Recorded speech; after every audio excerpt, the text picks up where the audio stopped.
Hi, my name's Todd. I work for Jones Snowboards. I'm going to do a little board preview for you for 2010, 2011.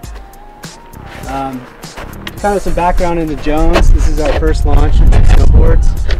Obviously, you guys know who Jeremy Jones is. If you don't, you should go to jonessnowboards.com, check out some footage. It'll blow your mind. You'll have to check your diaper afterwards. But the guy is just an insane, just backcountry rider.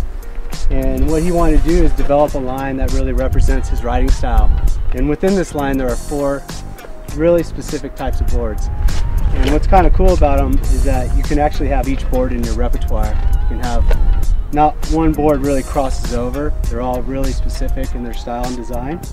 First board we'll talk about is the flagship. It's pretty much going to be the premier board, I feel, for the year. They call it just the big mountain weapon of choice. Some of the key features of this board, obviously being a backcountry board, it's going to be a directional shape. Kind of cool thing about this is it's a directional rocker. So slightly different than a lot of the rocker boards we've seen on the market.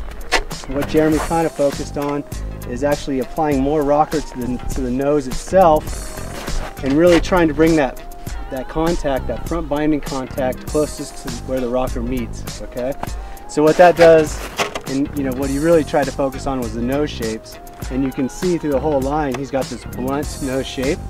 And what he feels is the most common cause of an accident on your board, or just going over the top, going over the handlebars, is all within your nose. And so he really wanted to focus on this nose. So one of the things he did was that rocker. So an exaggerated rocker on the nose, on the front. There's obviously a little bit of rocker in the tail as well. And then when we talked about the blunt shape, the reasoning why the blunt nose is that he also felt that a lot of the bigger kind of backcountry powder boards are a little bit pointier in shape. And so what that causes is the actual snowboard to kind of more push through the snow as opposed to lift up on top of the snow. So having a more blunted shape will allow you to float up on the snow as opposed to pushing the snow. So better riding there. Obviously with this board, you can tell it has a wood top sheet. Everything in the Jones Snowboard collection is harvested, fully sustainable, harvested wood core, fully harvested sustainable top sheet, as well as the hickory sidewalls. And it's a reclaimed hickory wood. And why the hickory wood is it's a real dense wood, so it's got a lot of strength. Also, when we talk about sustainability and Jeremy being real concerned about the environment, it really reduces a lot of that traditional sidewall material, which is again a lot of plastic, a lot of waste. So fully wood top sheet, wood core, and wood sidewalls. Fully centered bases, obviously in all the collections. Centered bases obviously a lot faster, a little bit harder, more density in the base itself. One other thing about the flagship, it has what they call mellow magnet traction. Jeremy is completely sold that the magnet traction is the way to save your ass when you're flying down a hill and you hit some ice or some crud and you need to get into stability when you're riding. So all the boards in the line will have a mellow magnet traction. So it's more of a 3-point magnet traction as opposed to the traditional 7-point magnet traction. So that's called the flagship. Hey, my name's Ralph Backstrom, out here at Sugar Bowl today, riding the 2010-2011 Jones Snowboards line. Got out here on the flagship, and it's a super hard charging freeride board, real stiff. But the rocker and the tip and tail makes it a little more forgiving as well, so you can kind of ride this on all the terrain you like to ride. I personally like to ride a lot of kind of steep terrain, big airs, and this board is perfect for that. Great in the powder. Like Chad said, it has kind of the blunted tip floating through the powder. So ideally, that's where you're going to be riding this in, powder. Andy Spots here with porterstahoe.com, just up here at Sugar Bowl doing some demos for next year's stuff here. We got the Jones boards. This is the flagship.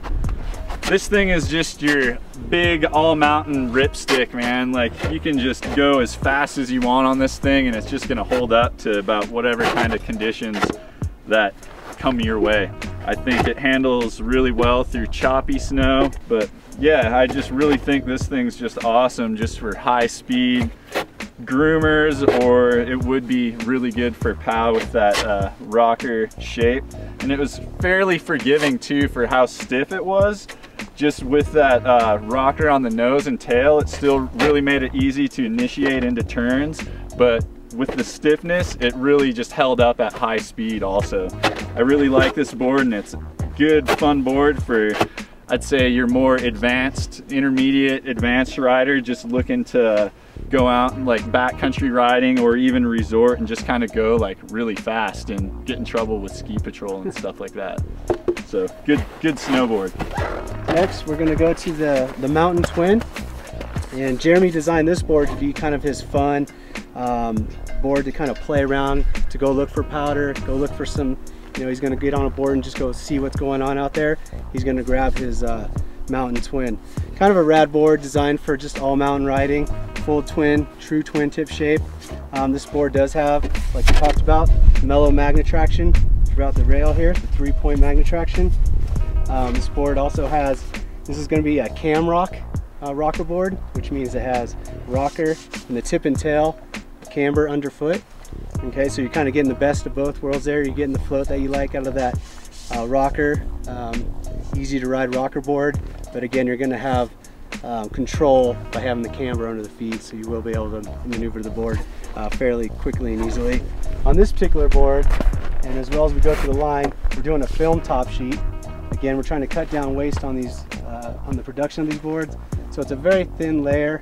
It's not as thick as a lot of the top sheets you see on a lot of snowboards, so helping reduce that waste. So that's the Mountain Twin, the good all mountain fun board. Cool, and then this is the Jones, the Mountain Twin. I really thought this thing was fun just to cruise around on, just because if you get bored of going one way, it's a twin tip, so you can just flip it around and ride switch and go the other way, and it's just as much fun. So yeah, like just again, you could ride this in POW, just cruise around the mountain, just kind of check stuff out, or even ride it in the park and on jumps and stuff. I thought it was pretty decent. So a good fun board just to have and cruise around on and kind of do just about whatever with the twin shape, so you can go both ways if you want. And then we're going to get into the hovercraft. Obviously it's kind of our swallowtail board, if you will. It's a full powder dream machine. This guy is essentially what Jeremy wanted to do is kind of pack a 178 board into a 154 frame, and that's what he did. And kind of how we achieve that and how we make this board ride so good yet being so small is, again, when we talk about the blunted nose shape. So we're going to kind of cut off where most traditional swallowtail powder backhill boards have these long pointed nose that again push the snow, a more blunted shape to actually float up on the snow.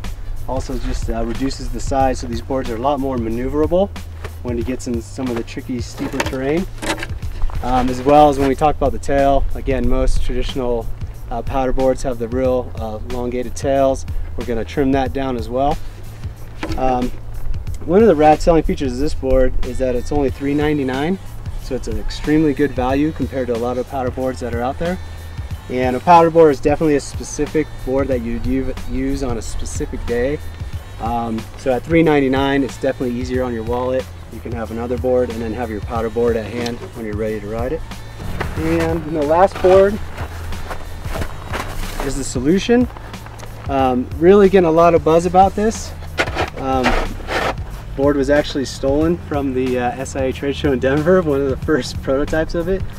One of the rad selling features of this board is it does have the magnet traction, the mellow magnet traction. Also has it in the center of the board.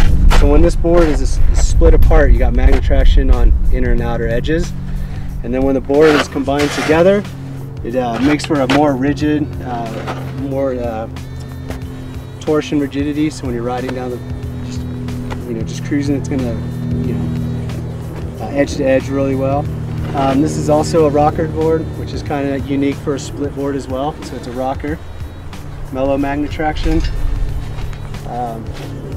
Again, just an outstanding board, and at a price that's $7.99, it's a really good value as well for a split board. Well, we just want to thank you guys for coming out to Sugar Bowl to demo the boards. I encourage you to go to snowboards.com to get more information. Thanks.